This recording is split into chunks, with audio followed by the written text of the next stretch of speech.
Hello there, I am Darker Q. This is What Remains of Edith Finch.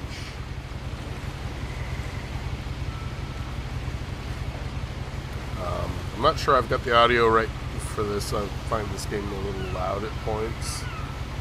Hopefully it's okay. Well, let's start, shall we?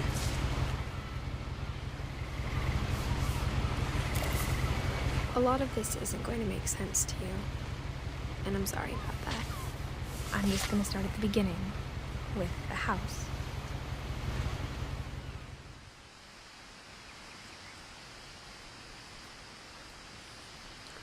So, this is a narrative game about the Finches and what remains of Edith Finch. I don't really want to say too much about it. I've played through it a few different times. I lived here until I was 11, but I wasn't allowed inside half the rooms. I'm borrowing my wife's account to play it again because I like this game so much. Hopefully you do too. If you feel like leaving a comment in the chat, go ahead. I do look at them afterwards if you're doing it later. I do realize I stream awfully early in the morning. Inside the mailbox were bills from 7 years ago, marked urgent, open immediately.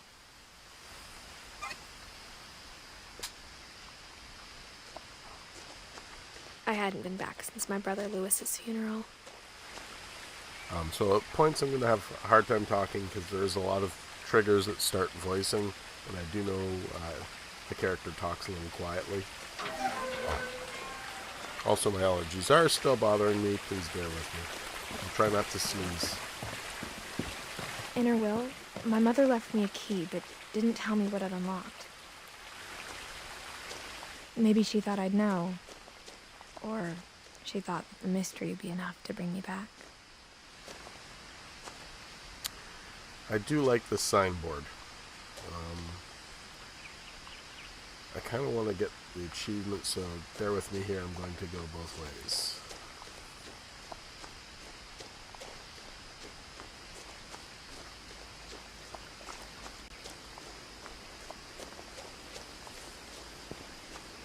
The truth is, even after I inherited the house, I never thought I'd come back to it. But now I had questions about my family that only the house knew the answers to.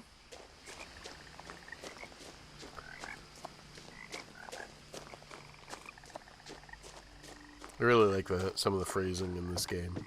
The woods around the house have always been uncomfortably silent. As if they're about to say something but never do.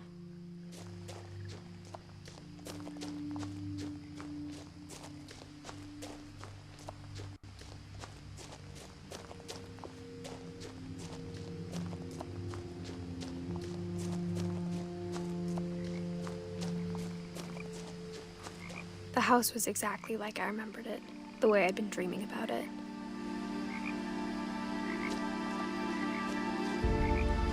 The basketball hoop's a nice touch.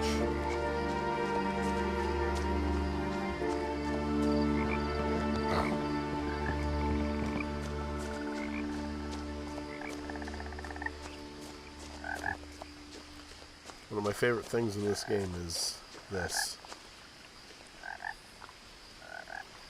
If you're watching this, pay attention because there's something you'll find out about this later.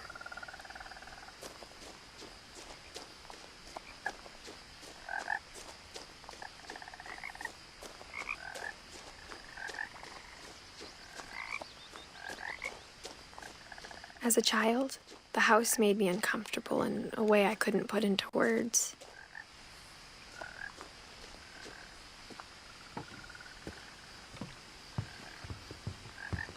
Now, as a 17-year-old, I knew exactly what those words were. I was afraid of the house.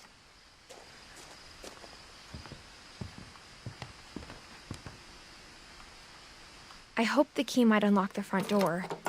It didn't.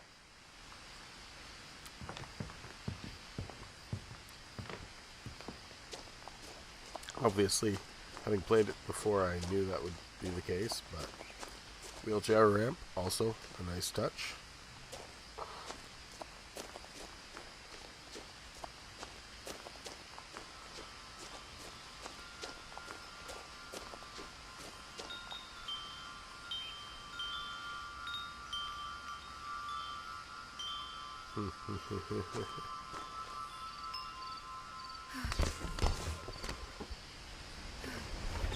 Crawling through the doggy door used to be a lot easier when I was 11. You know, I imagine that. The one thing I do know is sometimes when this game is loading between sections, it does chug a little as it'll show a little swirly symbol. So I'm going to apologize for that ahead of time.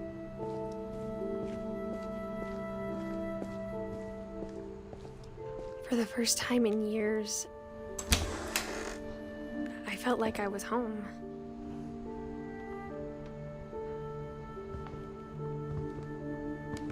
But instead of a family, there were just memories of one.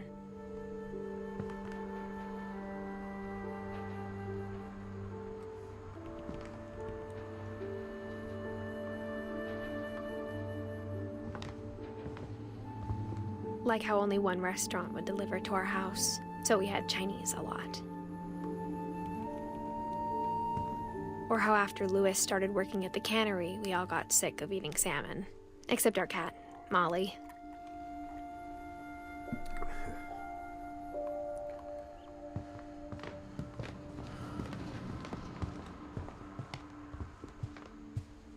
The table was still a wreck from the night we left.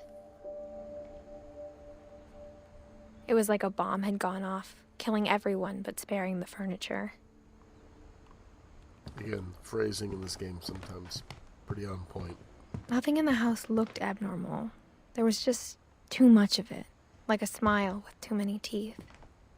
Even the fireplace had a story. Edie told me the bricks came from the original house, after it sank. I remember getting to that point the first time and going, after it what? Mom always told me to stay out of the basement, so I wasn't too surprised when the key didn't fit.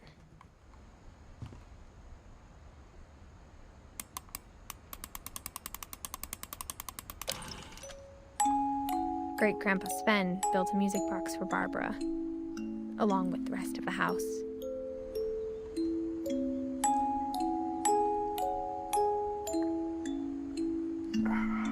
Coffee. Wonderful thing.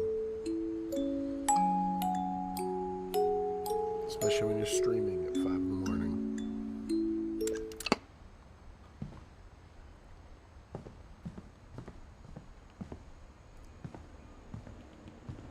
My mom wasn't much of an optimist, but she never stopped believing that my brother Milton was alive. A lot of things got left behind in the whirlwind of that last night.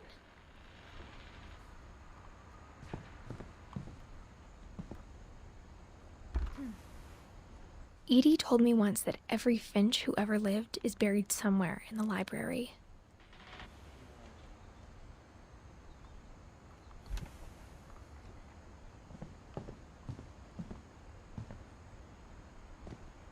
After Milton disappeared, Mom sealed up all the bedrooms. Then Edie retaliated and drilled peepholes. Your classic dysfunctional family, right? Whenever people ask me about my family, the first thing they always want to know about is Barbara.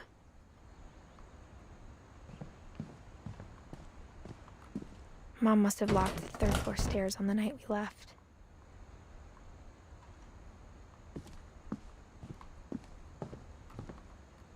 Edie's father, Odin, built the original house.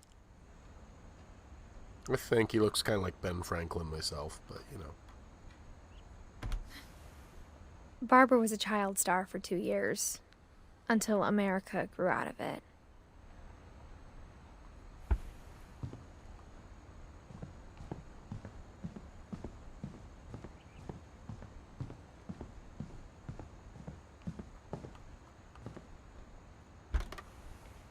My Grandpa Sam spent 7 years sharing a room with his dead brother, Calvin. Yeah, that always sounds very dark until you find out what it really is talking about. As a kid, I just assumed every house had peepholes and sealed rooms you weren't allowed inside of.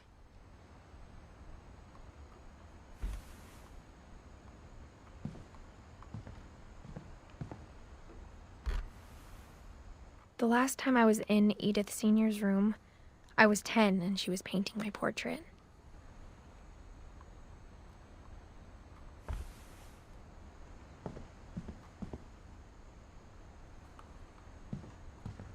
Love it when you're in the middle of streaming and then one of your apps decides to tell you about an update. Don't care. Busy. Molly always seemed like a girl I could imagine being friends with, if she hadn't died in 1947. And that's where the story is really going to start. You're going to learn how interesting the Finches are. I spent a lot of time playing in Great Uncle Walter's room. I think my mom sometimes regretted not sealing it up. I mean, yeah. Who wouldn't want to play in a room that looks like it's underwater? Lewis told me there were secret passages, but I never believed him.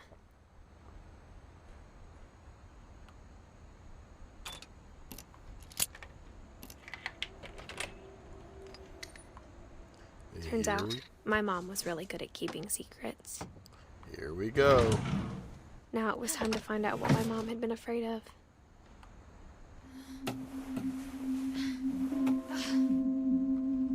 From the paintings on the wall, it was clear my brother Milton had been here before me.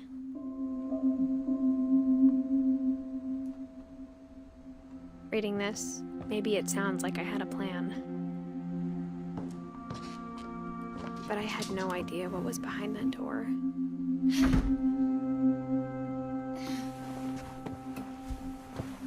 Just like I had no idea where all this was gonna lead. Give it a sec to do it. Save.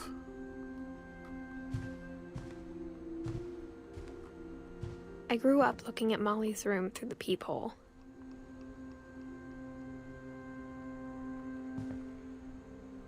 Molly's gerbil had a tiny bedroom with its own even tinier gerbil cage.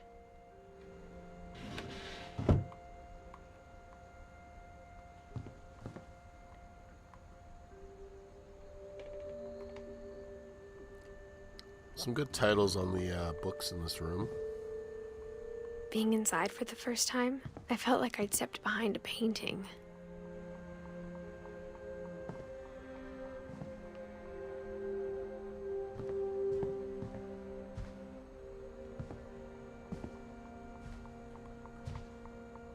This game has a look. It's beautiful. And lived in? I think lived in, yes.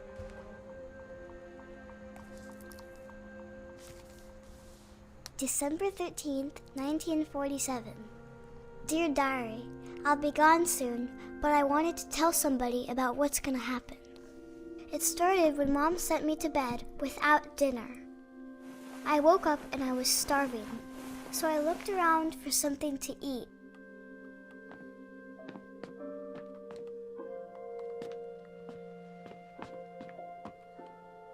The gerbil food was dry, but I didn't mind it.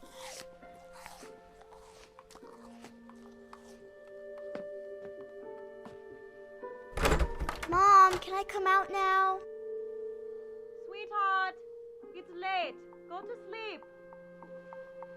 And there's the accent that tells you that, yep, the Finches had... My Halloween candy was all gone.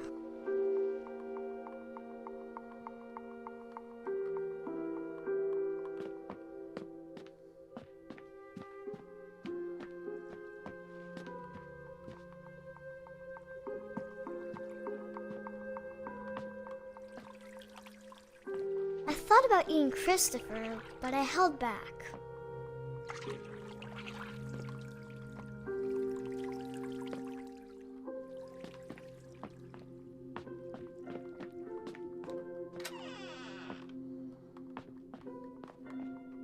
I kept eating and eating.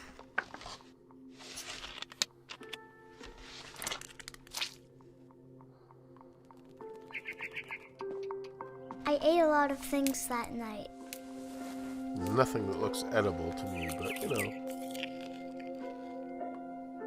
This is where it really starts to take a turn. Then I heard chirping outside my window. It was a barn swallow going back to her nest.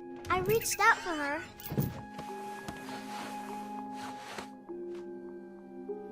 And suddenly, I was a cat.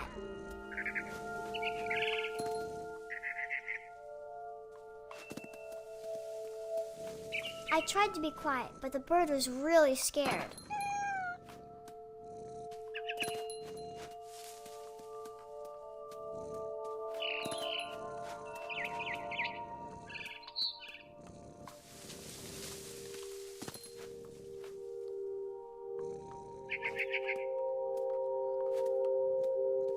Mom and Dad didn't even look at me.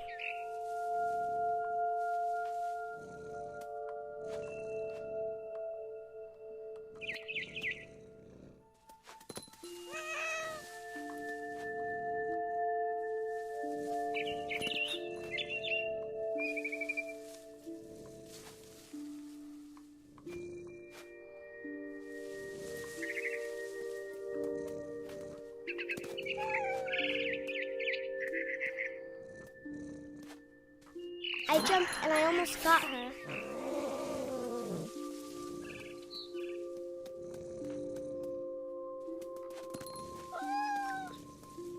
I could tell she was getting really tired. Now I was up in the big tree. I promised Dad I wouldn't climb it anymore. All I cared about was eating that mama bird. I gobbled her up. And suddenly, I was an owl. First, all I heard was the wind. Then I heard little teeth nibbling in the grass. Kind of goes places, right?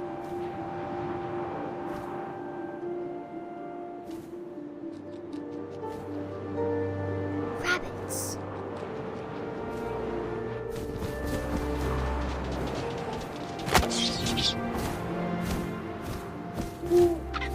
I imagined his face looking up and seeing mine through my talons. I swallowed him up, and I didn't chew one bit. Then I flew off to find something bigger.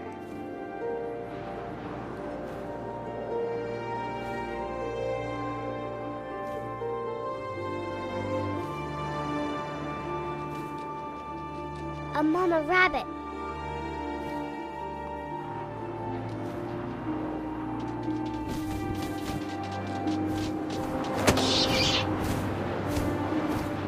She was almost too big to carry. I started choking, but I couldn't stop eating. And suddenly, I was a shark. As I said, it goes some places.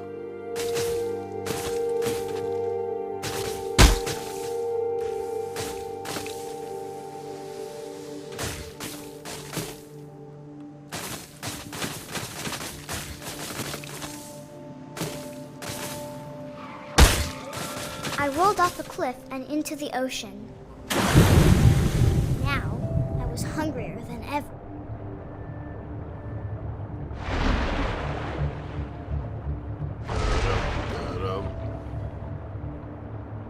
I wanted fat, juicy seals.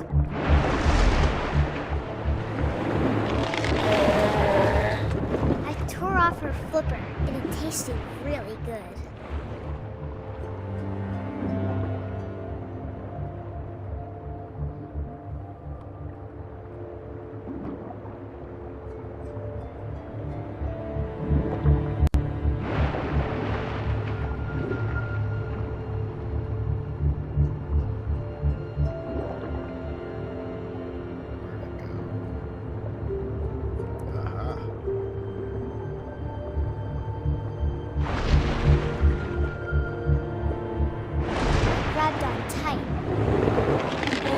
So hungry, I jumped out of the water.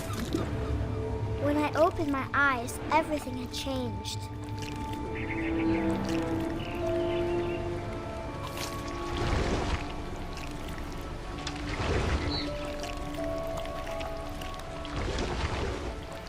now I was a monster and I smelled people everywhere. I kind of think this sounds like a Christmas song to me.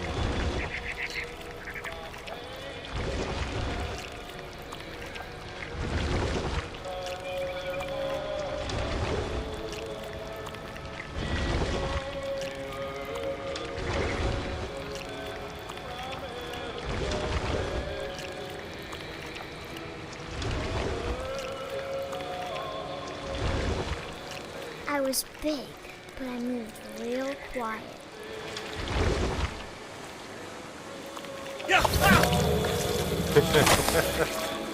Dark.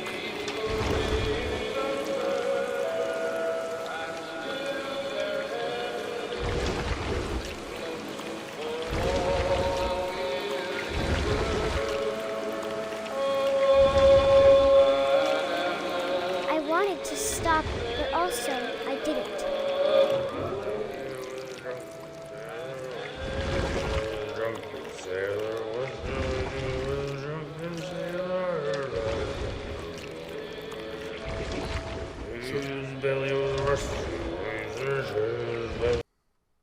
Oh, what happened?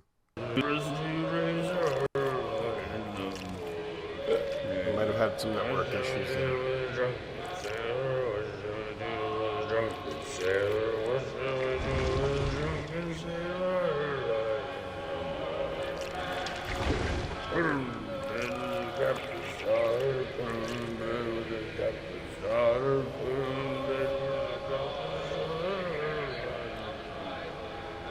I'd eat him now, but, you know, that's kind of rude. So I'm going to let him finish his song.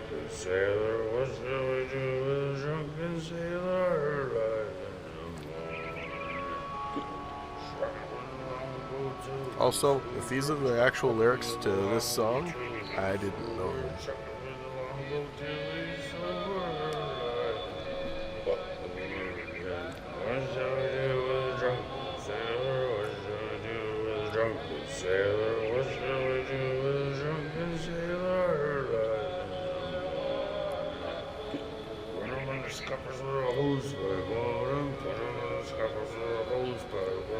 I really should look up what a scupper is.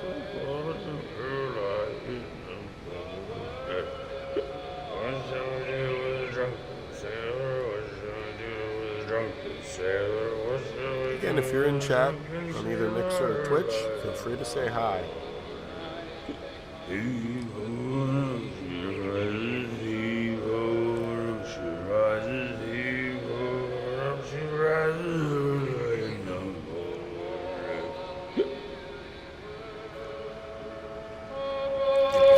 Now that he's done, it's not so rude to be killing him.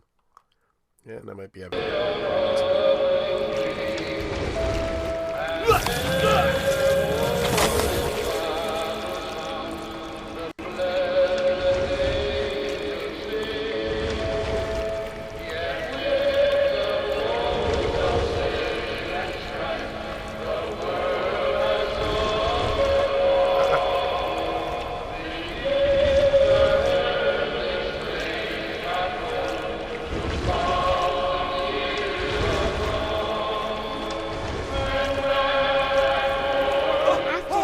passenger, I was still hungry. And to cross the water, I smelled something new. Something I had to have, so I swam towards it. This game goes places. I slithered onto the sand, and the good smell went into an old pipe.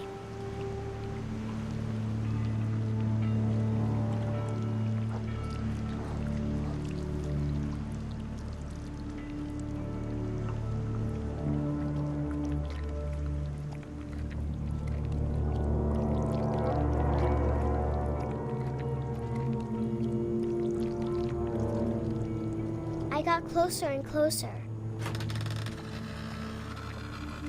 I recognize the room. Good old Mully. All of my stomach started growling. And suddenly, I was me again. I held my breath for a long time, but I couldn't hear anything. it's waiting for me to fall asleep. But it's not going to wait much longer. It needs to feed, and we both know I will be delicious. I love that. We both know I will be delicious.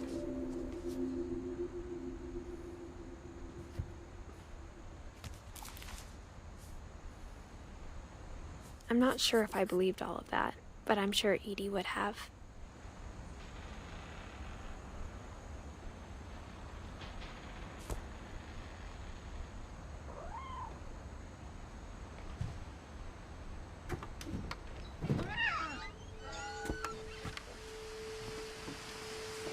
This will be obvious later, but my mom never told me any of these stories.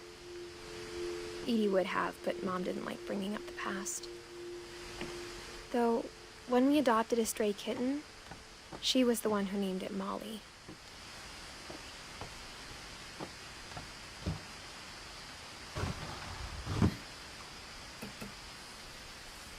I spent a lot of time in Great-Grandma Edie's room.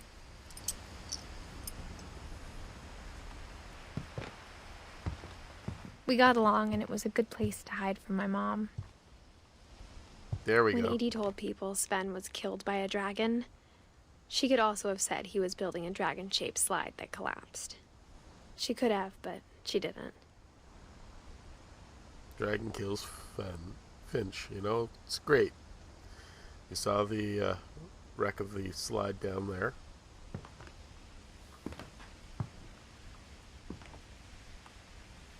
One summer, they evacuated the island, but Edie refused to go.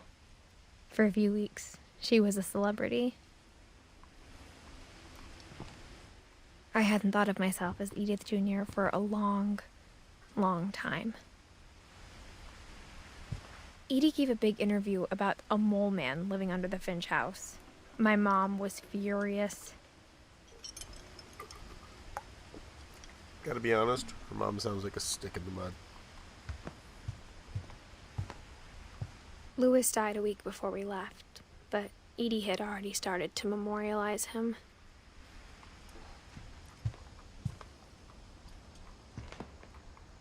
Her room was like a museum. For 500 years, the Finches have been famous throughout Norway for their fortune and misfortune. Odin Finch buries the latest victims of the family curse, his wife Ingeborg and their newborn son, Johan. On January 7th, 1937, he set sail with his family and his house, hoping to leave the curse behind. But 40-foot waves off the coast of Washington send the house and Odin to the bottom of the sea. Odin's daughter Edie, with husband Sven and baby Molly, step ashore on their new home, Orcas Island. Odin Finch is the first to be buried in the new family cemetery. Let me just say, a family cemetery is a weird thing.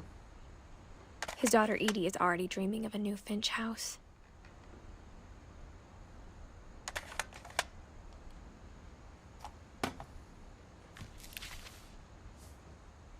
Whatever's wrong with this family, it goes back a long ways.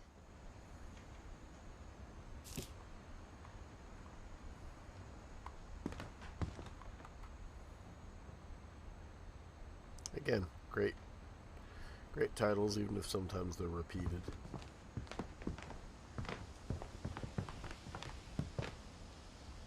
Pill container, oxygen tank,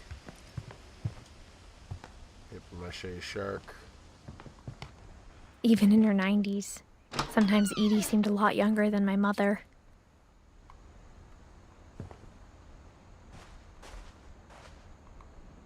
Chair in the shower. The only trace Grandpa Sam's first wife Kay left on the house was the pink bathroom.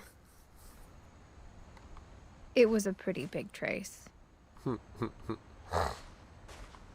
Sealed door.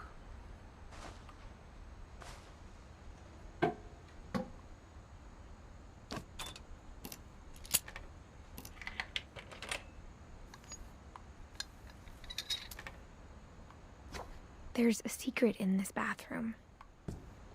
It's in the last place you would look. It isn't in the cupboard. It's hidden in this book.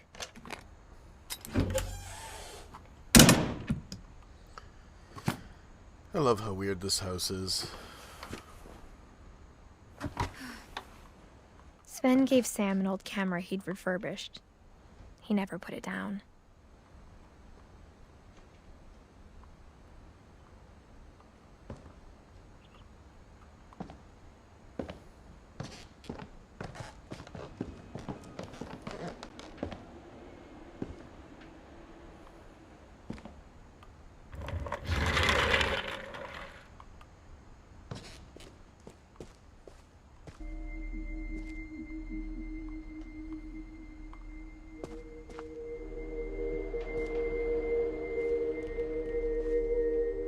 I knew Grandpa Sam had a twin.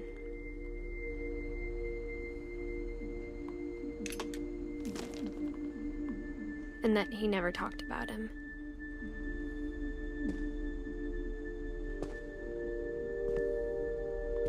I guess my grandpa didn't like history any more than my mom did.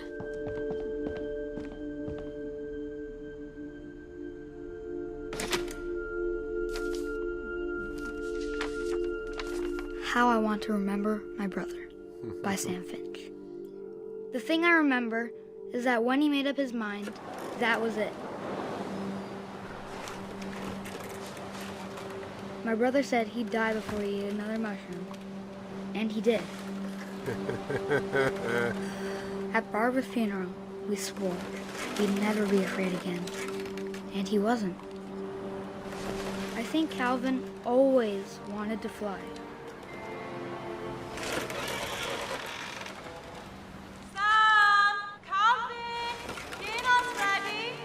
I'm not sure what accent that is, But that day, he finally made up his mind to do it. I told him going around was impossible. Maybe if I hadn't said that. Calvin, I'm not gonna tell you again. Maybe if the wind hadn't picked up. Then maybe he'd still be here. But I doubt it. I think he'd already made up his mind. That's what I want to remember about my brother.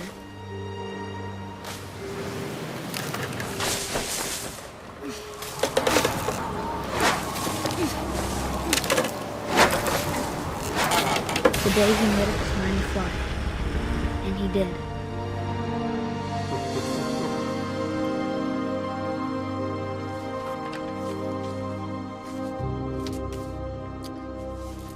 yep, game goes places. Calvin's story felt strangely familiar. Oop, connection problems again. I mean, who didn't try to swing over when they were a kid? Just always seemed like such a good idea. After the funeral, Edie roped off Calvin's half of the room.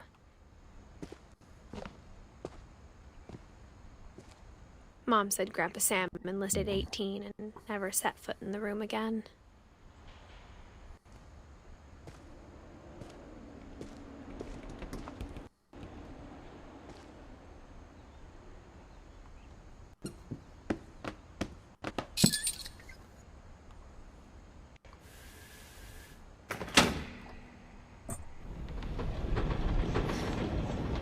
Tell you, this house is cool. I would love to live in a house like this.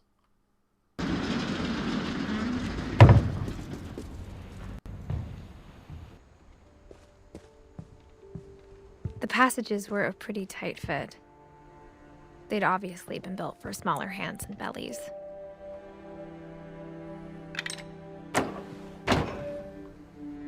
Might recognize this being upstairs.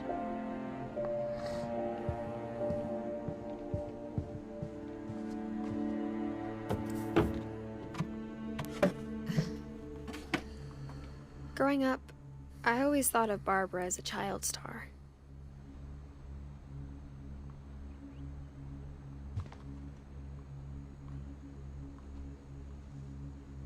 This is one of the more interesting rooms to look at. I just really like how it's decorated. Very Harry and the Hendersons, right?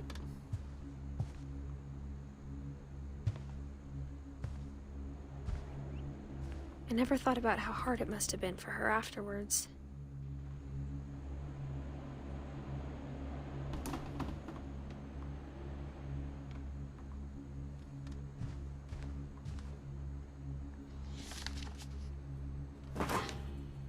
Of all the stories people wrote about Barbara's death, I'm surprised Edie saved this one.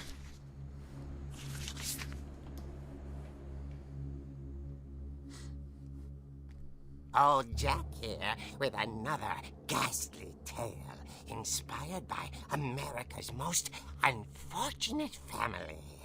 I'm calling it The Surprise Ending of Barbara Finch. As a child star, Barbara was famous for her scream. Now at 16, she was all washed up. A has-been. But in a lucky break, she'd been asked to perform her signature scream at a local convention for monster movie fans. It was just the boost her career needed. Unfortunately, her scream hadn't aged well. Getting better. I think you just need the right motivation. Her biggest fan and current boyfriend, Rick, was about to demonstrate when... Now that was a great scream. It was Barbara's father, Sven. He'd slipped into a table saw and had to be rushed to the emergency room. So Barbara got stuck babysitting her youngest brother, Walter. Her convention comeback was cancelled. Okay, I'm hearing frustration, but I'm not hearing terror. What if I tried... A gang of hoodlums in Halloween masks have been terrorizing Orcas Island tonight. Police are urging residents to... That came from the basement. You're right! Also, I loved your delivery on that. Why is your basement door locked? Because my dad likes making puzzles and secret passages. There's a key hidden in the music box. The secret is to keep winding and winding until finally the key pops out. Thanks, babe. I'll be back in a sec. 20 minutes later, Rick hadn't returned. So Barbara went to look for him, right on cue. She reached for the music box. And as she wound the key, she listened for Rick, but the house was silent.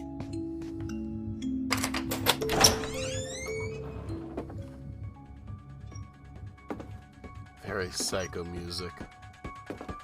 She found Rick's crutch and imagined the worst. Pardon me for a few seconds. I'm just going to get a little destructive here.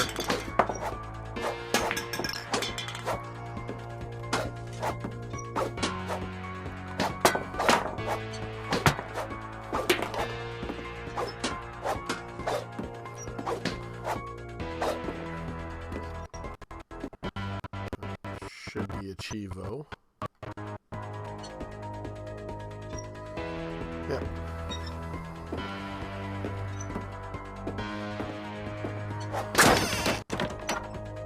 The gang's leader is the infamous Hookman killer, Dr. Carl Hamill, who impaled and then ate his family 10 years ago tonight.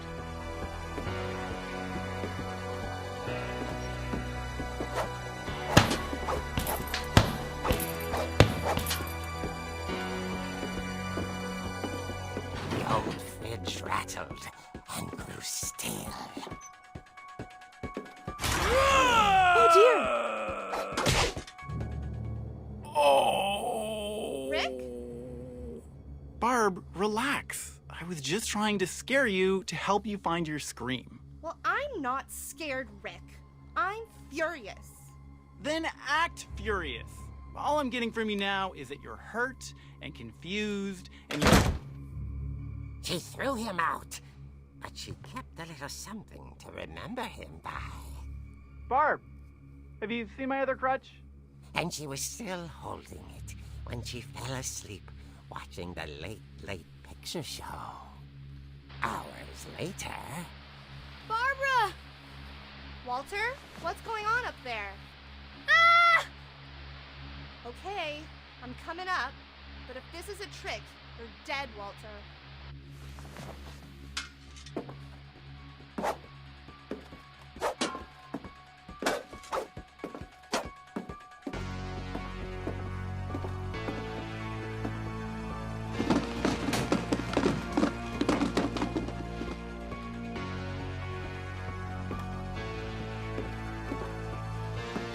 Walter, are you there?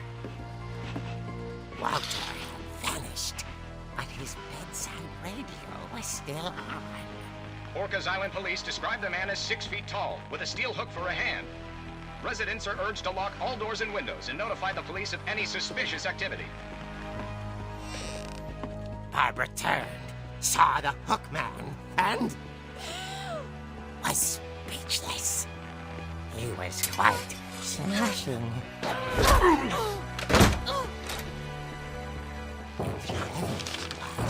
And he couldn't get enough of Barbara. Okay, Barbara, there's gotta be another way out of here. That night, she played her part beautifully.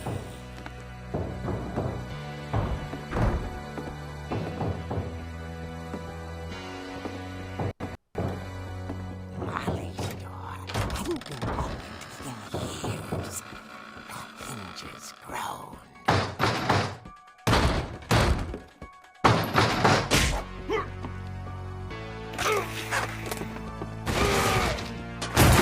He wasn't moving, but she sensed the story might not be over yet.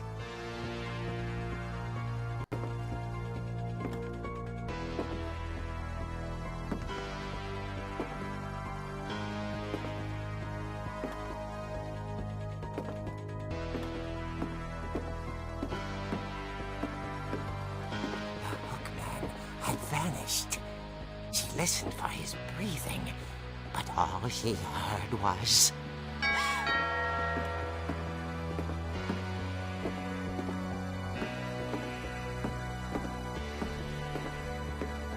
At the door, she heard whispering. It was coming from inside the house.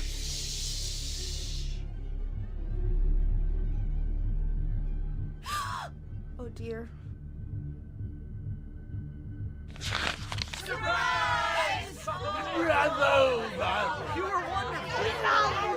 The monsters had come to surprise her. For Barbara, it was a dream come true. Then she saw what kind of monsters they were, and she realized what was about to happen.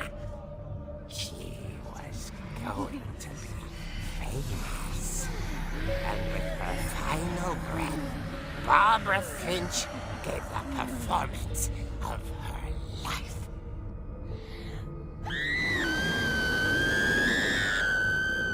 I wasn't there myself, but I hear Barbara was magnificent. Poor girl. She had a taste for stardom.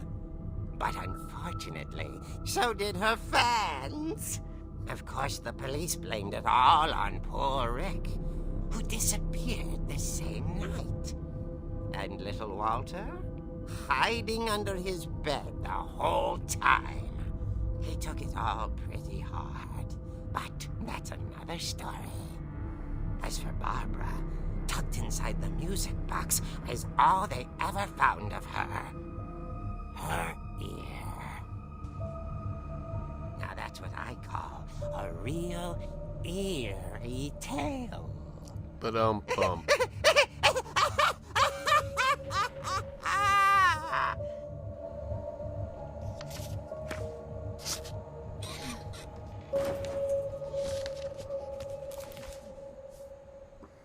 Edie told me all Barbara wanted was to be remembered, as absurd as that comic was. Maybe what Edie saw was a happy ending.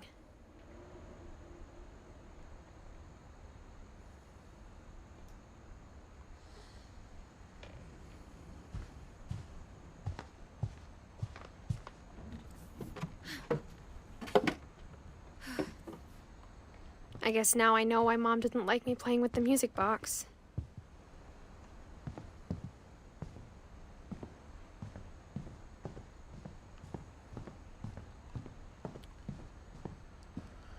So, between the girl that changes into different animals to the weird monster comic, bet you think this game's going in places. Well, you ain't seen nothing yet.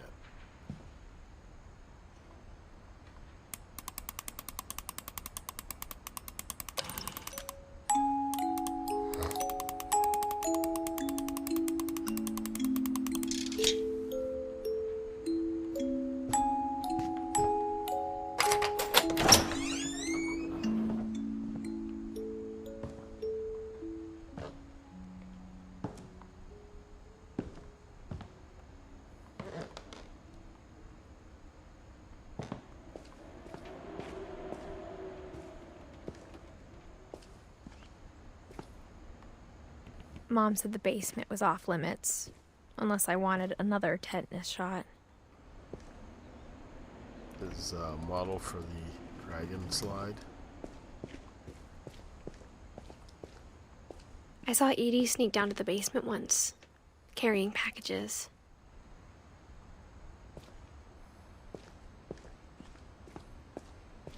I thought maybe she was hiding presents.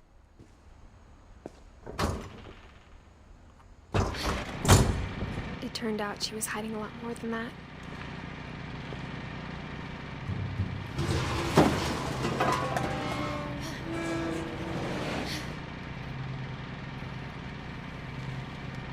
I remember asking Mom once about where Walter had gone. She said after Barbara died, he got as far away as he could. You know, the mole man. If there's a pattern in all these stories, I think it's that none of us has gotten very far.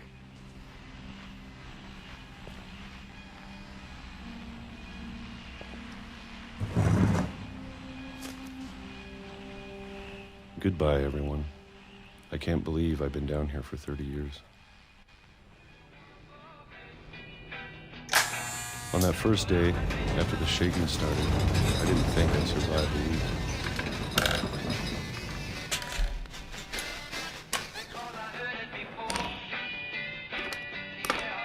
But after a few days, I settled into a routine. That's what kept me sane. Having a schedule, living for today. Think the cane. I always expected to be dead tomorrow. But if you wait long enough, you get used to anything.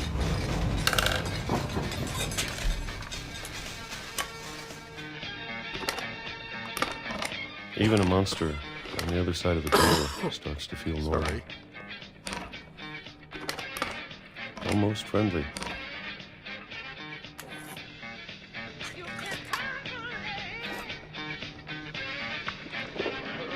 And then one day, everything just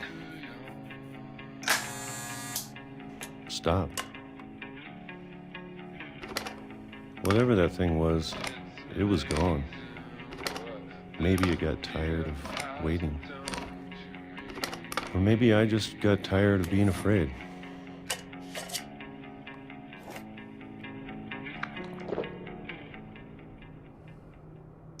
It's been a week now, the longest in 30 years. I'm done waiting. I have to leave. Well, I still can.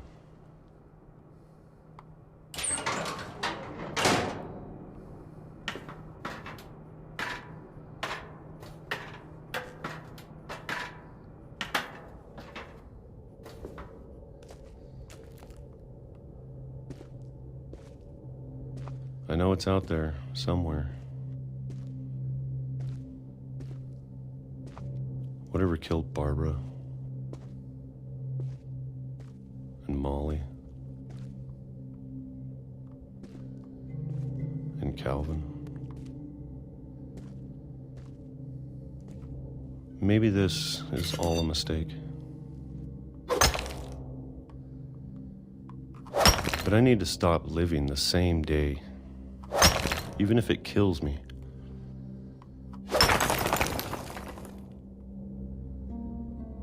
Whatever's out there, I want you to know I'm ready for it. I'm going to appreciate all of it, especially the food. I don't mind if I only have a year left, or a month, or a single week. I'd be happy with one more day.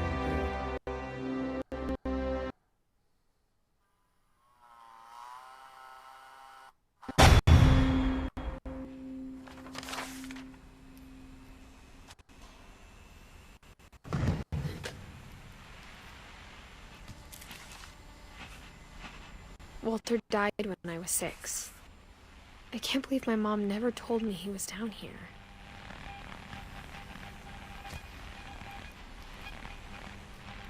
Got hit by the train. I'm sure my mom was trying to protect me.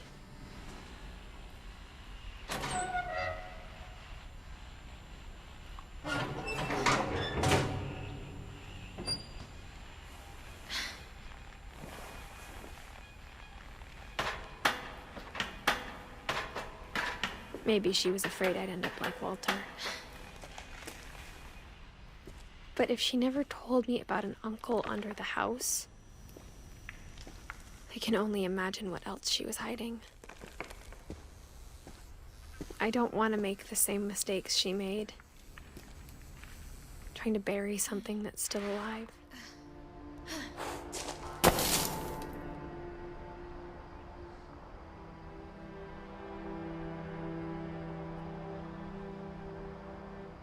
Now that there's only one of us left, or maybe 2, I thought it was time I heard the stories for myself and found out what happened to everyone else. But now I'm worried the stories themselves might be the problem. Maybe we believed so much in a family curse, we made it real.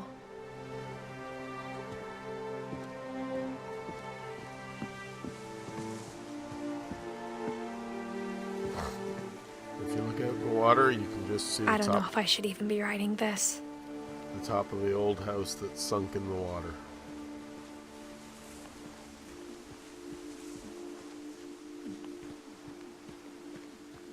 Maybe it'd be better if all this just died with me.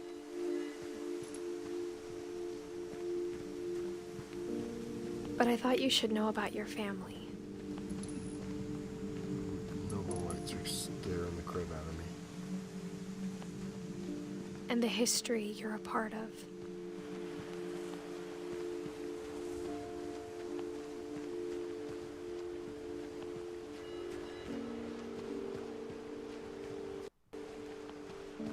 Though to be honest, I feel as lost as you probably do right now. I think the people in these stories believed them, for what that's worth.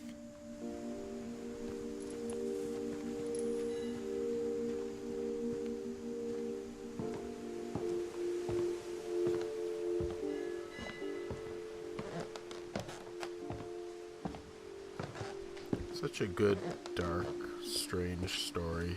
And when you look at the house, that history of imagination and stubbornness and madness, any of it seems possible.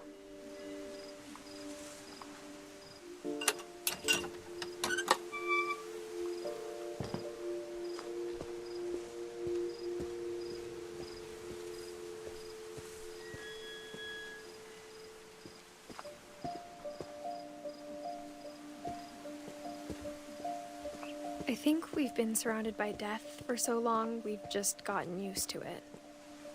That's a dark thought. What kind of family finishes building a cemetery before starting the house? Indeed.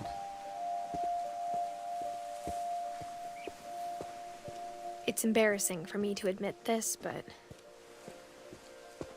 the pet cemetery made me more uncomfortable than the human one. 3 of the gerbils are mine, and 2 had been my fault. It was like some of the animals were called Burpy, Derpy, and Derpy Jr.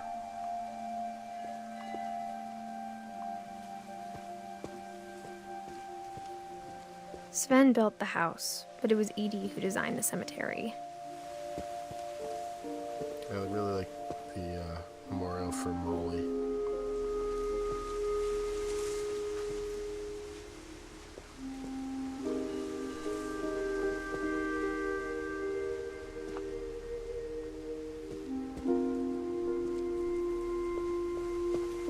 I'm sure Odin's monument had been Edie's idea. My mom was always trying to move on, but for Edie, the past never went away.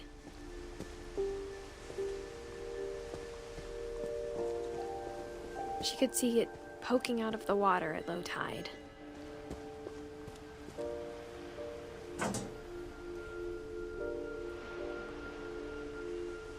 Edie said she dreamed about the old house every night.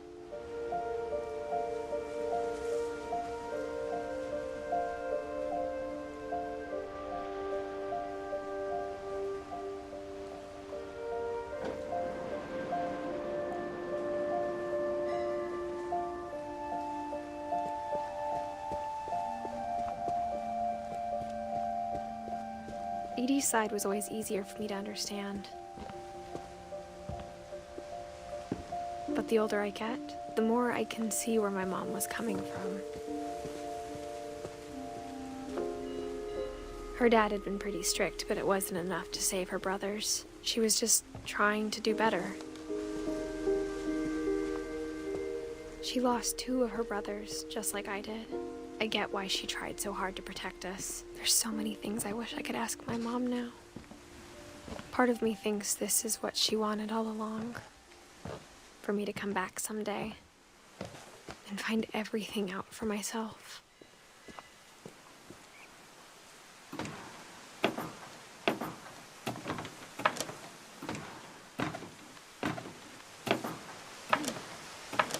Look where the cat chased the bird. But looking back on it now, if she told me there was going to be so much climbing, I never would have come when I was 22 weeks pregnant. I remember the first time I was playing the game, I got to that point and I was like, what?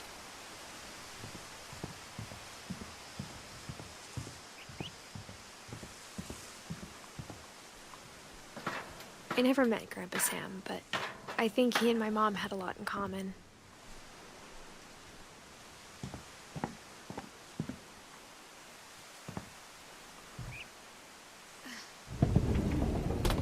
They were both pretty intense.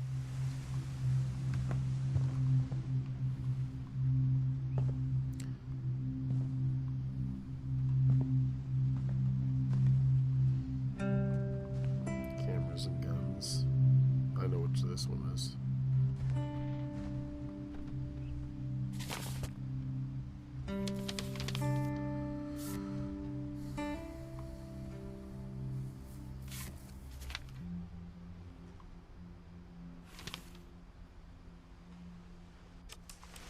Dawn, I promise, you'll never forget this weekend. Yes, sir.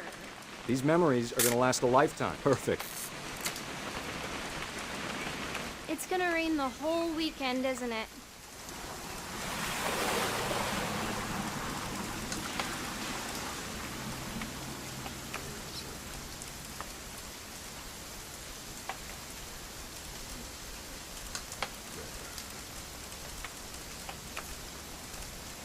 Please just take the damn picture. Hey, language. I will never forget this weekend, Dad. Okay, got it. I'm gonna take some pictures, okay? Just be careful. That camera's older than you are. this might take me a bit. Definitely should not have drunk all that coffee. Hey! That's a keeper. I'm just saying, I'm not always gonna be here, Don. You'll need to remember this stuff, if you want to survive. I'll be fine, Dad. You know who else thought he was gonna be fine? Some guy who died. Don, I'm being serious. I know, Dad. You're always serious. Doesn't being out here make you want to chill out? Well, to tell you the truth, I haven't been out here in 20 years.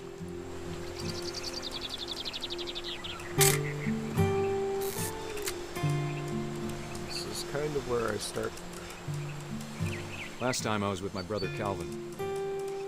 Man, that was a great trip. Your grandpa Sven taught us how to fish, how to build a fire. We found an old logging trail. Dad! Good eyes, Don. Before you take the shot, let me get a picture of you.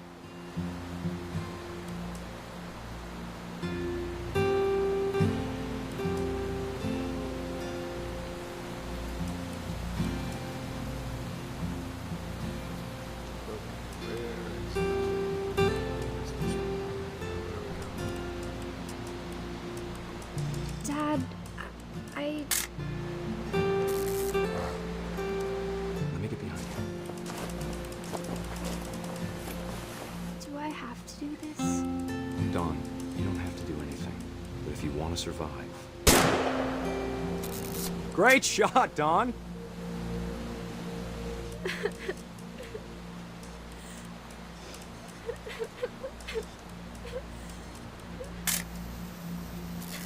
I'm proud of you, Don.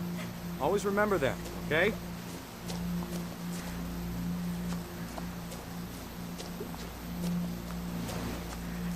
Dad, it's twitching. I think That's it's totally so- normal, Don. Just focus on the camera. Try not to think about... Dad!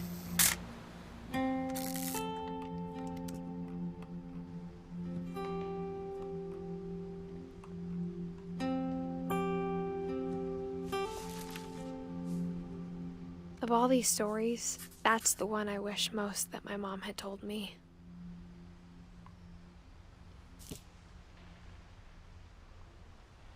Sam spent his life shooting photos, but Mom said he got nervous being in front of the camera. I guess we're all afraid of something.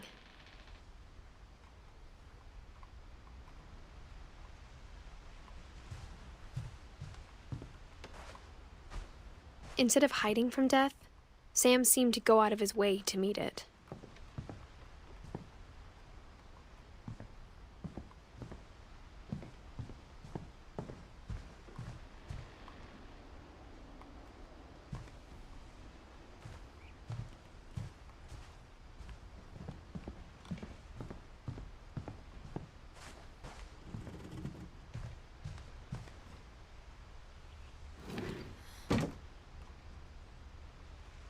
And here we go again, down into yet another secret passage in the house.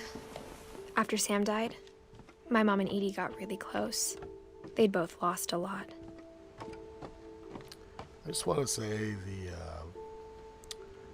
voice actress who does the role of the girl in this game does a phenomenal job.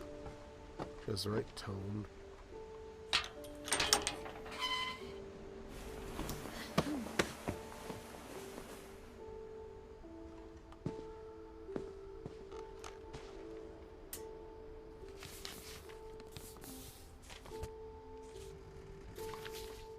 Dear Kay, do you remember the way Gregory used to laugh when he thought he was alone?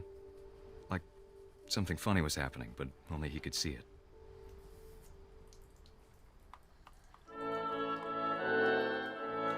I think he saw things the rest of us don't.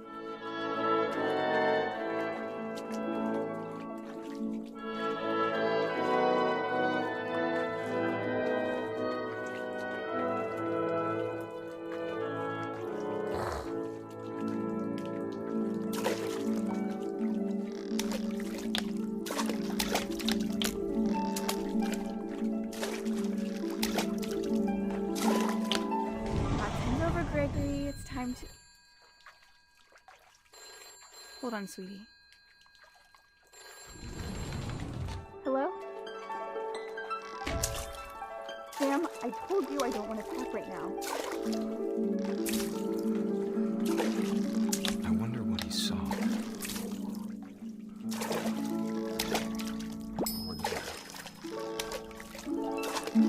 What his world was like.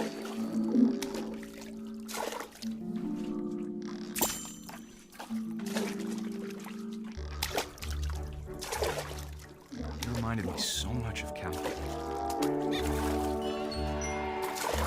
Lost in his imagination. Whatever it was he saw, it sure made him happy.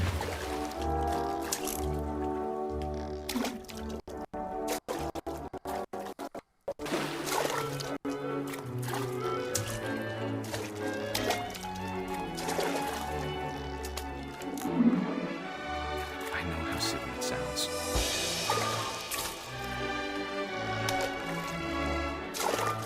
But I worried about a baby being too happy. But I could feel him slipping away. Sorry about that, Gregory. I know you did everything you could.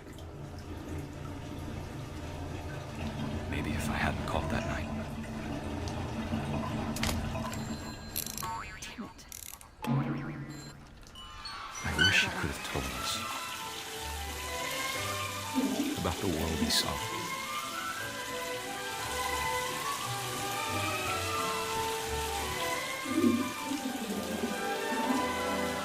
There's so much I don't understand about Gregory, about everything.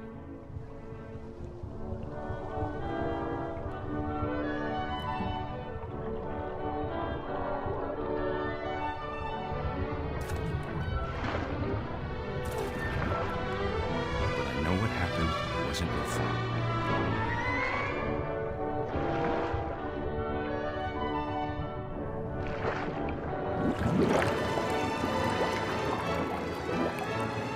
I'm sure he's happy. And he'd want you to be happy too. Good luck, Kay. Love, Sam.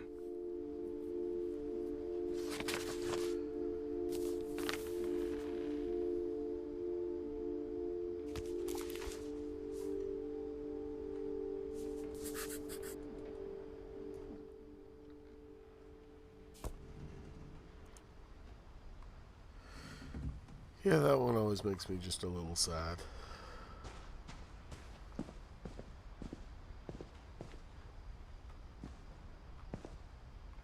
I can't imagine my mom ever writing poetry, and yet... A poem for Gus, who always said the wedding was a bad idea.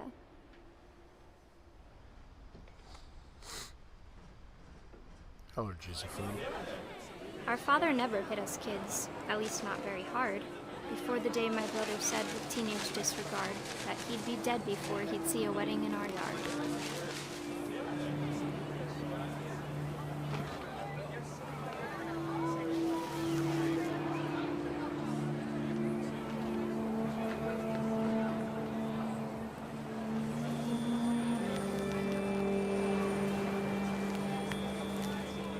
My father made him come, of course, but Gus stood far apart, just flew his kite and bottled up the storm inside his heart.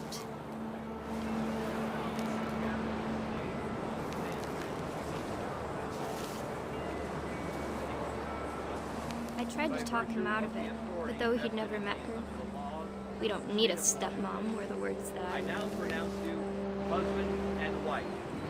You may kiss the bride.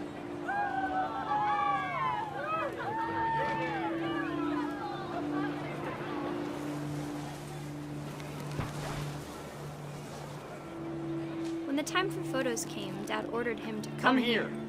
But Gus declined, and as a sign held up his middle finger.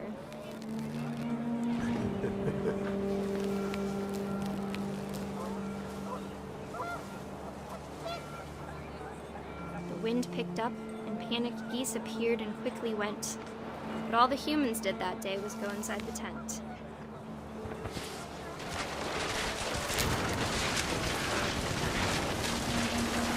The rain came down in buckets then, but no one seemed afraid that nature might destroy the tent our dad had crudely made.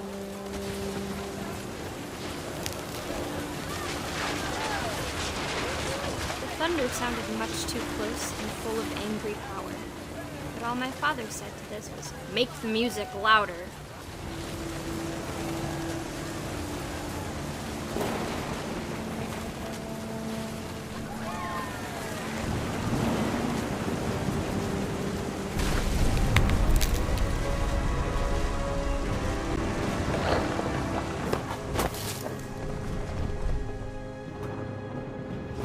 I wish that I could truly say I thought about you on that day. Out there on the beach alone, just you, the wind, the sea, and foam. But I didn't, until we found you.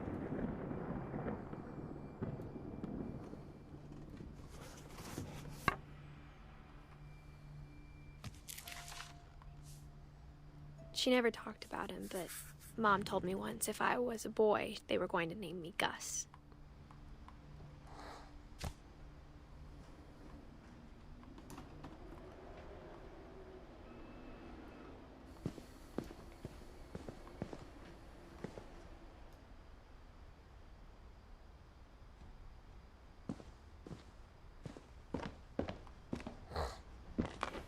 My mom moved up to the loft after her brothers died.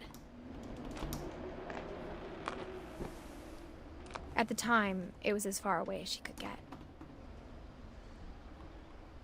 History of that with this family.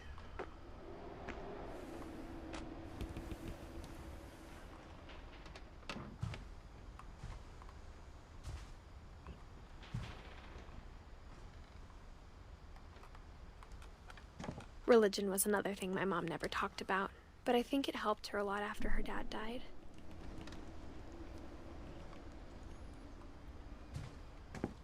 She spent a summer building houses in Calcutta, where she met my dad, Sanjay.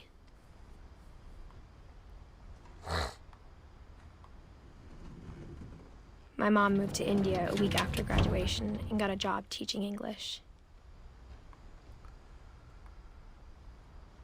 Louis was born a year later.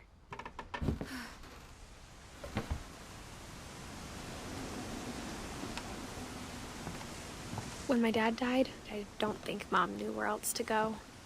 I'm sure Edie was happy to have her back.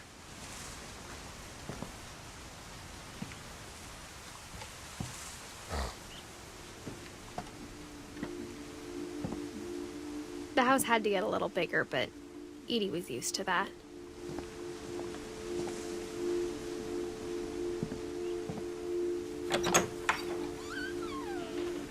And for a while, things were good. Almost normal.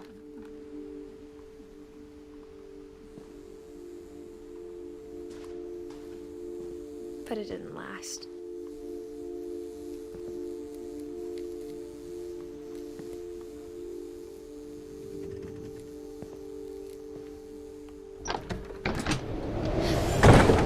The beginning of the end was Milton's 10th birthday, when Edie gave him a castle.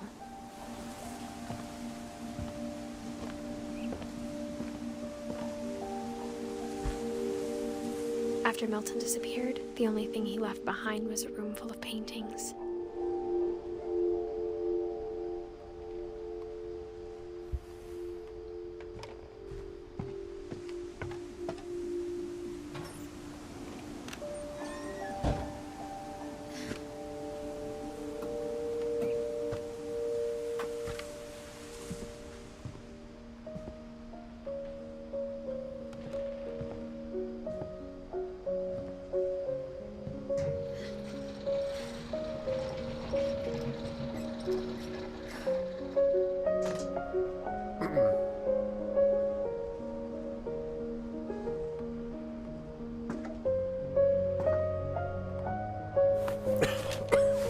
Milton Finch in The Magic Paintbrush.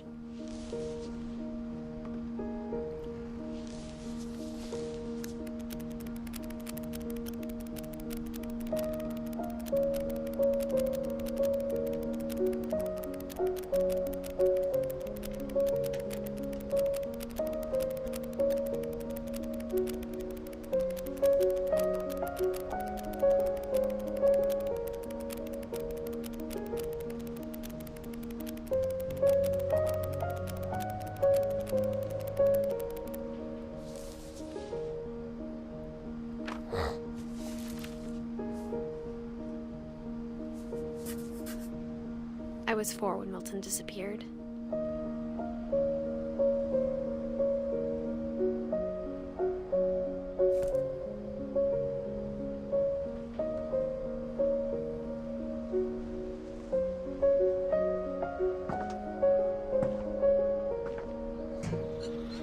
Mom spent months searching for my brother.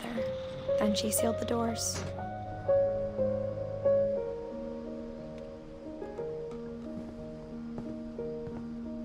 Whatever Milton had found in the house, Mom didn't want it getting out.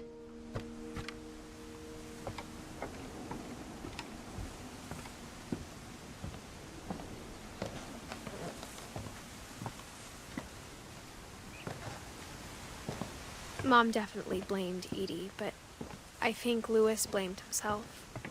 After he graduated, he just spent more and more time in his room. Until Mom got him a job at the cannery. This is one of the weirdest ones. Everyone always told me to stay out of Louis's room. Except Louis.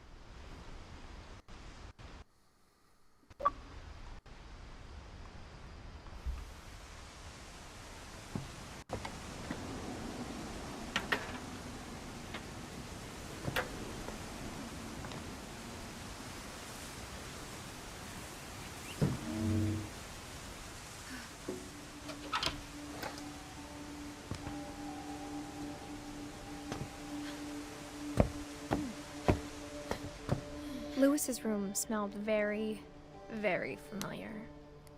That part of him lived on.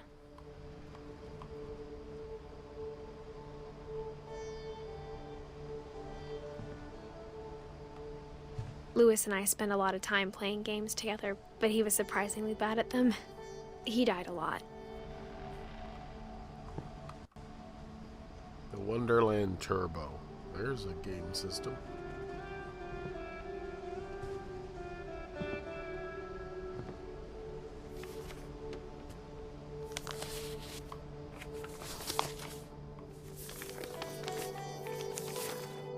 Dear Mrs. Finch, as Louis's psychiatrist, I can understand your desire for an explanation. As I see it, the trouble began in January, shortly after we convinced your son to seek treatment for substance abuse.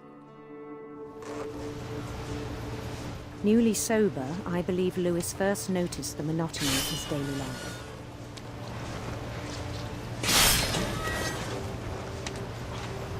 He kept working at the cannery, but he withdrew part of himself. In our sessions, I saw the same behavior. His mind began to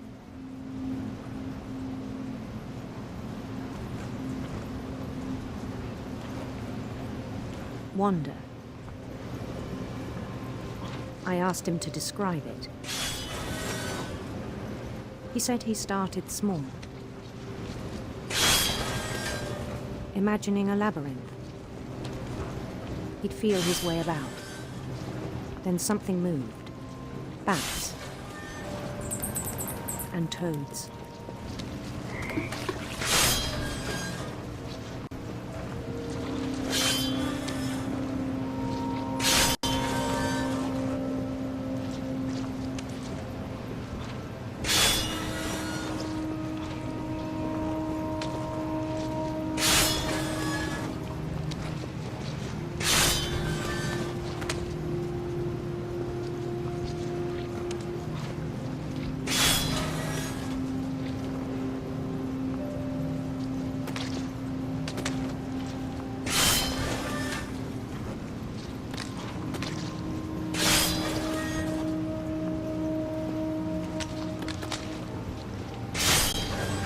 Things that have not names.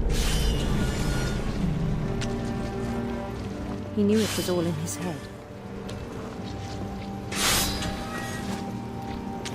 But he took it very seriously.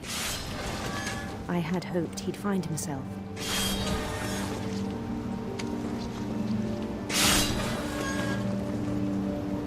But he found something more. I worried about him then. Daydreaming at the cannery.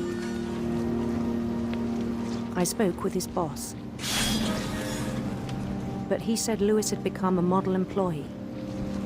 Methodical, tireless, focused. Like a whole new Lewis. So I let him go on.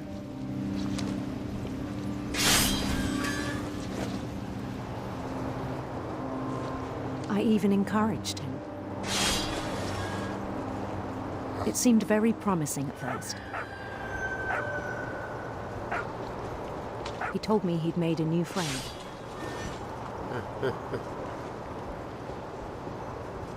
On the edge of a city he named Lewis Topia. He built the city up slowly, brick by brick. Then he made musicians.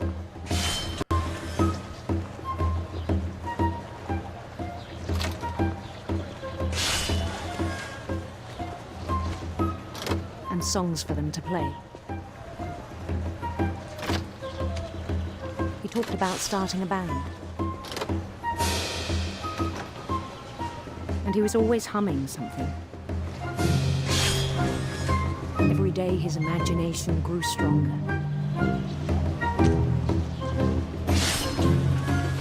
He no longer spoke at the cannery. But his chopping was as reliable as ever. Then one day it struck him that all the cheering crowds, even the stones under his feet, were all in his imagination. So he could do whatever he wished.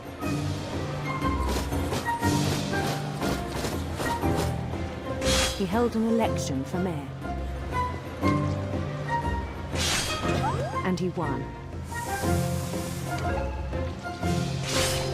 They begged him to stay, but his mind was already wandering.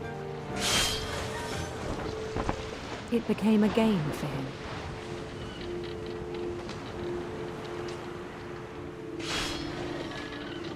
He'd conquer a city, then immediately push on. New Louisville.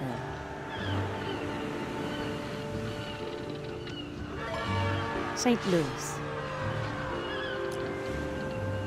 He started drifting away from our reality.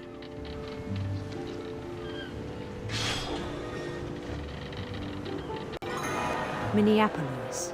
Minneapolis until is one probably day my he forgot to favorite. go home from the cannery. Even as his mother pleaded with him, part of Lewis kept sailing on.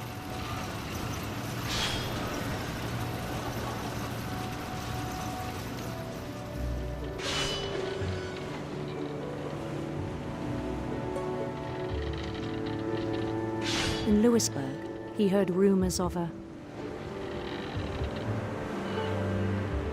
handsome queen.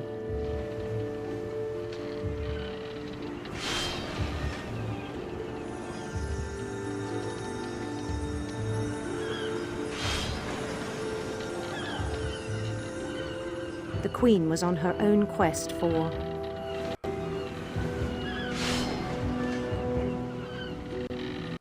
radiant rainbows.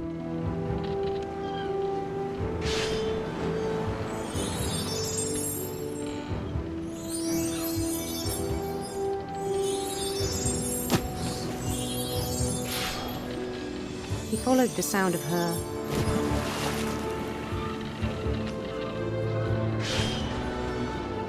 electric sitar.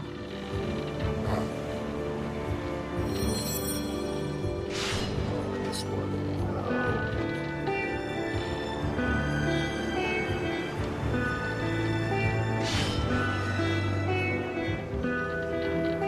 His chase led him to a golden palace east of the sun and west of the moon. Even then, his logic remained sound.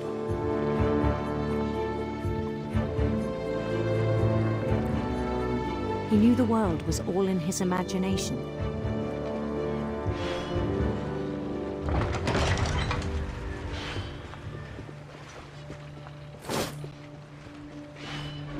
But he was so proud of having created it.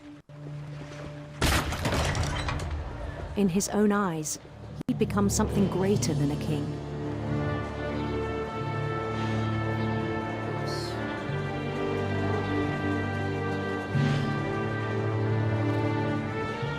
By now you For haven't someone started who'd never known success in the real world, to I see think it where was it's going. overwhelming. I'm sad for you. And then it struck him that the real Lewis was not the one chopping salmon, but the one climbing the steps of the Golden Palace.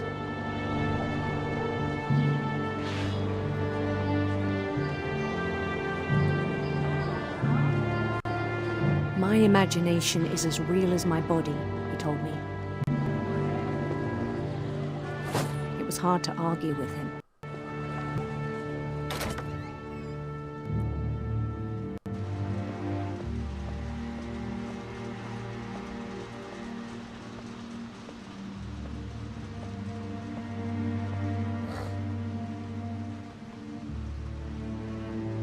He began to forget the world we know.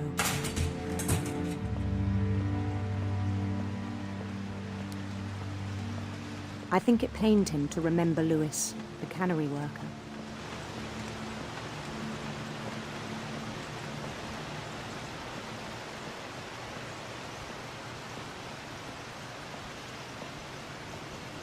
He began to despise the man with a royal contempt.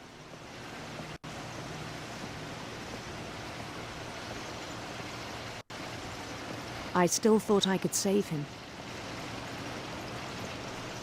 Even after he said he was being crowned king over all the lands of wonder. The palace would be packed with his companions.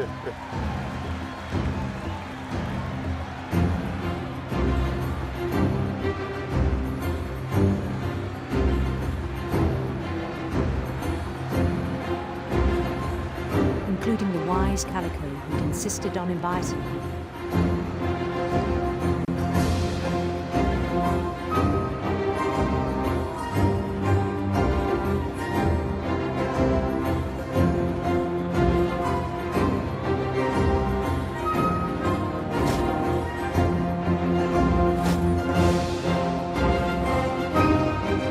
His queen waited, holding his crown.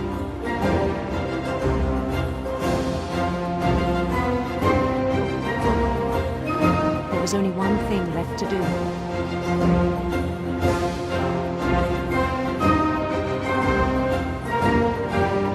Bend down his head.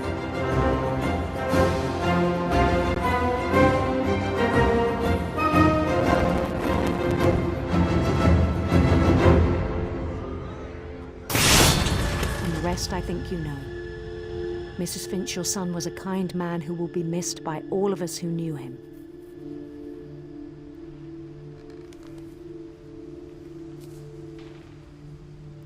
Kinda messed up, right?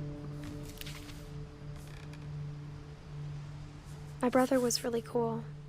I wish you could have met him.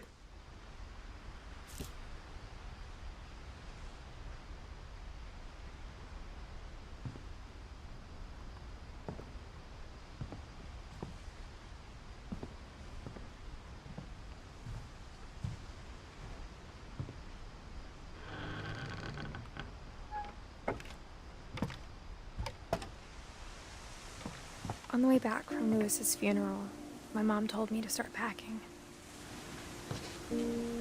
She waited until the day before we left to tell Edie. I'm not sure if she wanted to make it easier or harder. Not cool. I wish we'd stayed.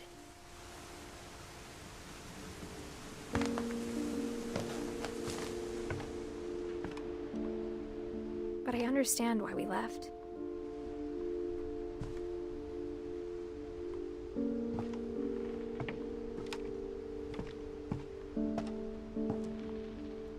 Oops. What happened that night had been coming for a long time. Maybe it should have come sooner.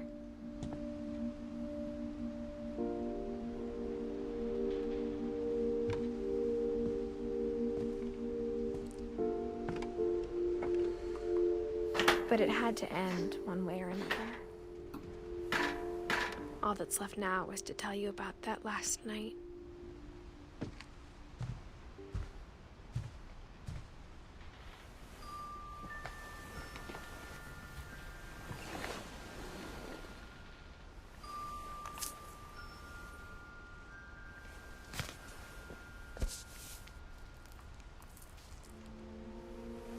That whole last day, Edie just watched us pack and didn't say a word.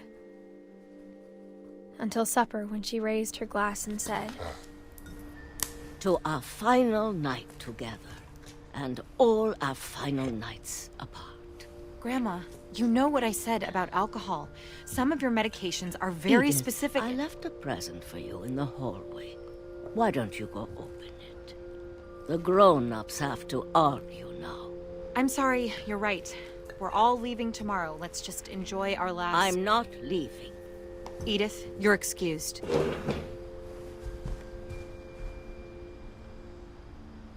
Some really choice arguments. I really like Edie and Edith. The power had been shut off that morning, but Edie always had plenty of candles. When my mom sealed the library, I don't think she knew about the other entrance. Or that Edie had a key to it.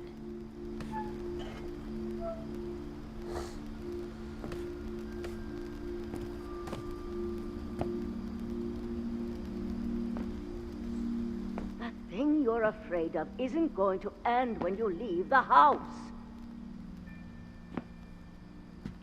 Edith has a right to know these stories. My children are dead because of your stories. I think it's best if Edith and I leave tonight. We'll have the nursing home send a van for you in the morning, okay?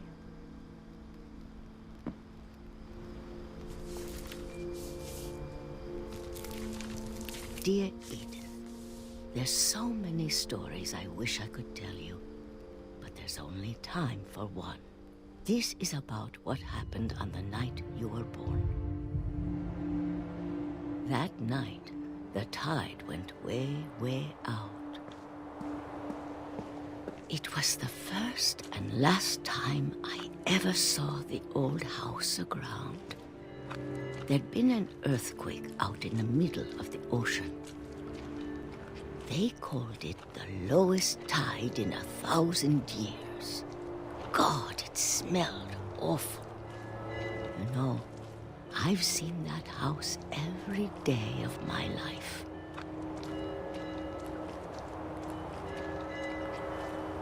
But I never thought I'd go back to it.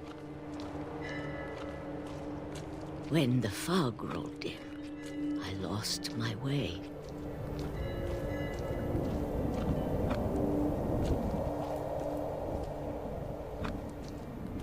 I got turned around.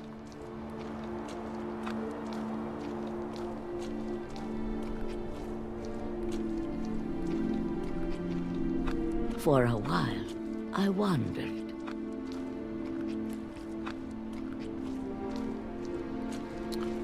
I started seeing things.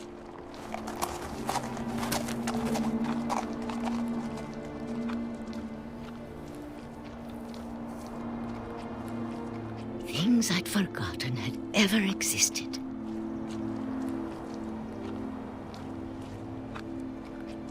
But when I saw them, they felt like old friends.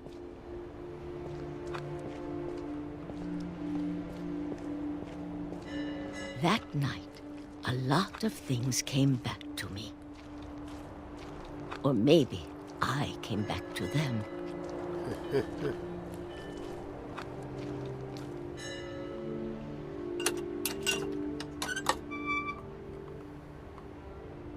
Things I can't explain, but that I need you to try and... Edith, what are you doing in here? It's mine. Edith! Mom, you're gonna rip it! Let go! I kicked and screamed, but Mom dragged me to the car. I never saw Great-Grandma Edie again.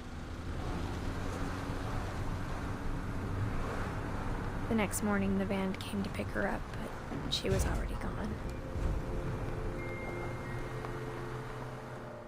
After that, we moved around a lot.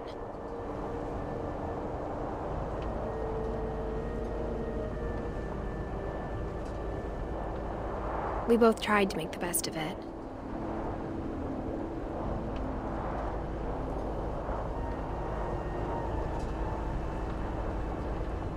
A few years went by.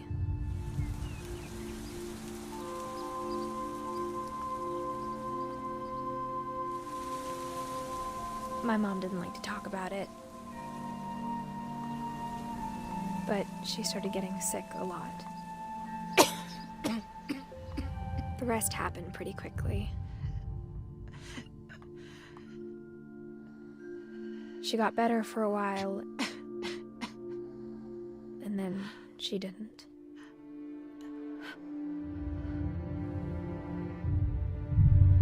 And then I was alone.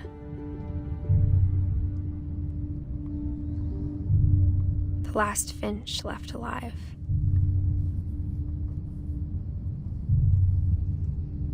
Until I found out about you. I'm still not sure what to tell you about all this. If we lived forever, maybe we'd have time to understand things. But as it is, I think the best we can do is try to open our eyes. And appreciate how strange and brief all of this is. This journal was supposed to be for you. But now I hope you'll never see it.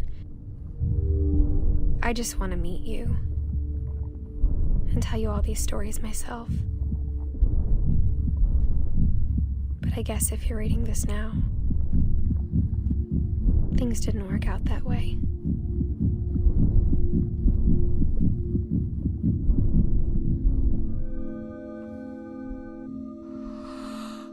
This is where your story begins. I'm sorry I won't be there to see it. It's a lot to ask, but I don't want you to be sad that I'm gone. I want you to be amazed that any of us ever had a chance to be here at all. Good luck.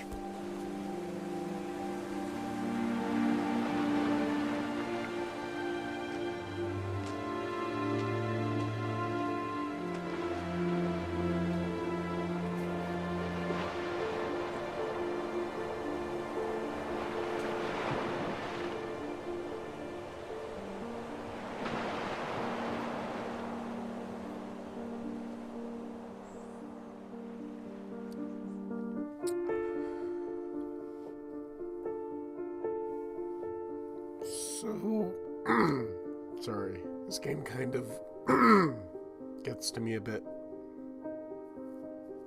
I just find it kind of sad. Also, the allergies are really starting to bother me now. It's a very interesting tale about a tragic family.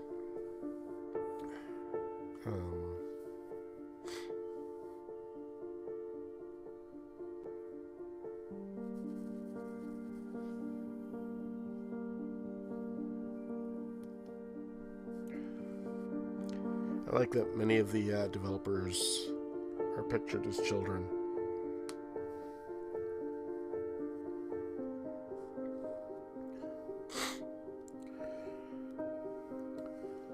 So I think I've only got one more achievement I need to get.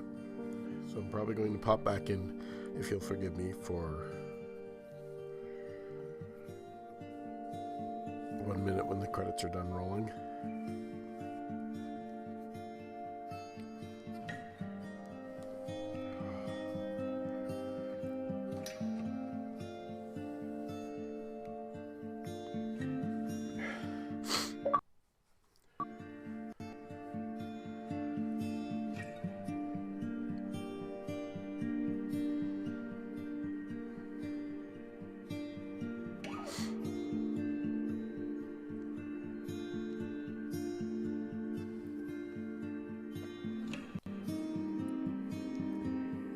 Oh no, there's 2 achievements I still need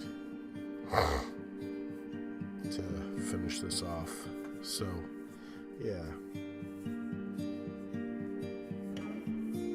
Probably going to be about 10 more minutes of play.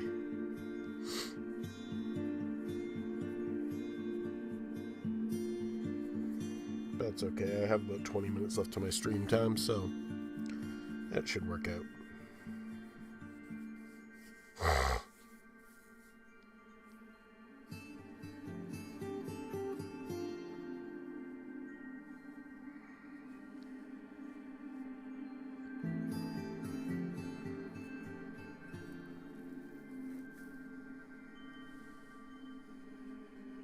Yeah, see, peaches. I thought they were peaches. Good old Annapurna. If you told me a movie house was going to start making games that I'd really like, I would have laughed at you. But they're starting to do it. This one, Donut County. I can't remember the one that's on mobile with the puzzle pieces. They're knocking it out of the park with some different kind of games. I think the credits are just about done.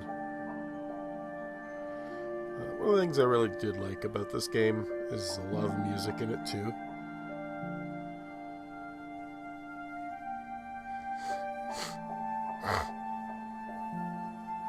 Genova-chan! I don't think I've ever noticed that before in the special thanks.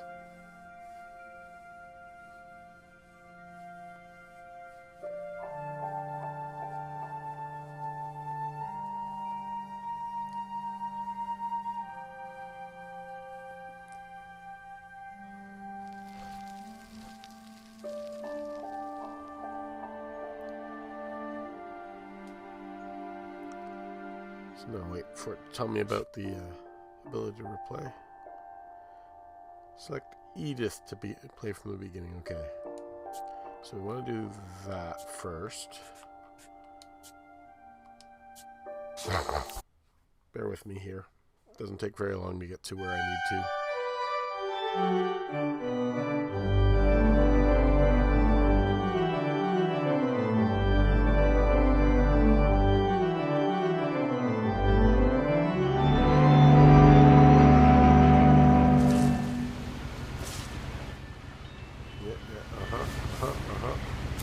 A lot of this isn't going to make sense to you, and I'm sorry about that. I'm just going to start at the beginning, with the house. Okay.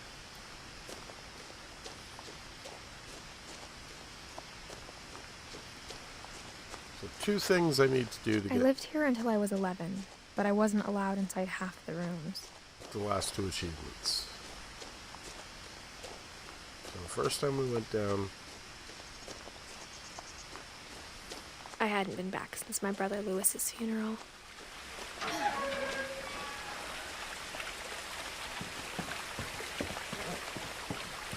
In her will, my mother left me a key, but didn't tell me what it unlocked.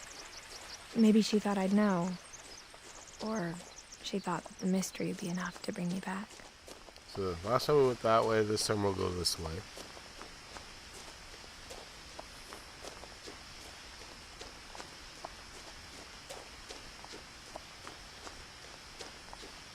No one had driven this way in a long time, but I saw a few hoof prints. Nope, maybe I'm getting it already. Yep, all roads. There we go. Okay, so I don't really need to do this anymore. I can go to replay a story.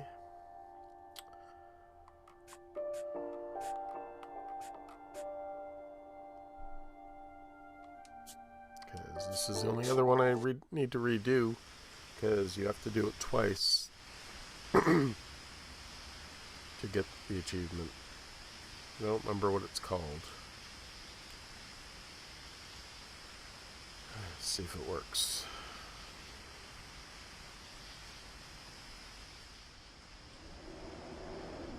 Nope, yep, okay. I knew Grandpa Sam had a twin, and that he never talked about him. I guess my grandpa didn't like history any more than my mom did.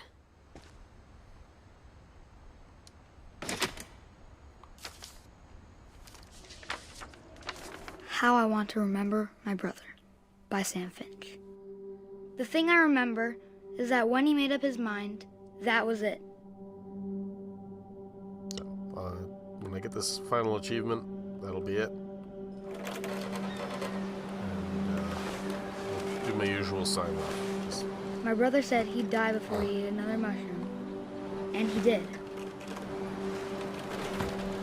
At Barbara's funeral, we swore we'd never be afraid again. And he wasn't.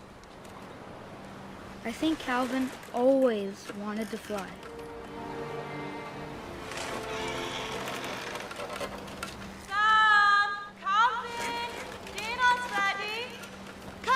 Yeah, definitely an But that accent. day, he finally made up his mind to do it. I told him going around was impossible. Maybe if I hadn't said that. Calvin, I'm not gonna tell you again. Maybe if the wind hadn't picked up. Then maybe he'd still be here. But I doubt it. I think he'd already made up his mind. That's what I want to remember about my brother.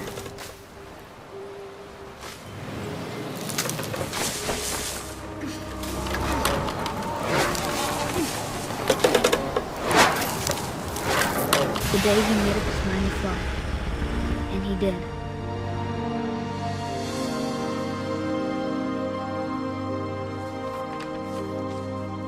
Should pop in a second. Calvin's story felt strangely familiar. When I was younger, I remember trying to do the exact same thing. Could have sworn. There it goes. See, I knew. Okay. That's done. I think that's it for the day. If you've watched, I hope you like it. If you watch it later, I hope you enjoy it. It's a odd story about a family named the Finches and the trouble that befalls all of them. That said, I'm going to end this like I always do. Treat everybody well. Be good to people, because the world is becoming a dark place. And with that said, I think perhaps it's time to say goodbye, because I have to start getting ready for work.